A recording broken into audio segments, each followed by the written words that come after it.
যি বনালোঁ ঘৰতে ব্ৰইলাৰ মাংস দেই, আপোনালোকেও চাব।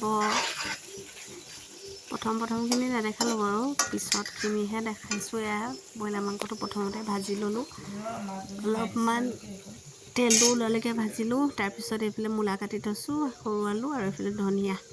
মূলাৰ লগত খাইছে নাই আপোনালোকে জনাব দেই। আমি আকৌ আজি ফাৰ্ষ্ট টাইম খাইছোঁ মূলাৰ লগত। এইয়া মাংসখিনি আধা সিজিলে, সিজাৰ পিছত মূলা দি দিছোঁ, কিয়নো মূলাটো পটককৈ সিজিব। আৰু সৰু আলুটো বৰ ধুনীয়া ঘৰৰ আলু হয়, সেইকাৰণে সোনকালে সিজিব। সেইকাৰণে আলু আৰু মূলাটো দেৰিকৈ দিছোঁ।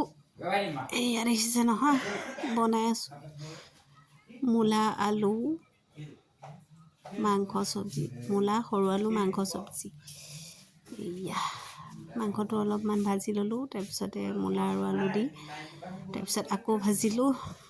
এইয়া ৰেডি হৈ গ'ল আলু মূলা চব্জি। আপোনালোকে খালে নাই জনাব। আমাৰ আজি গধূলি সাঁজটো এনেকৈ বনালোঁ।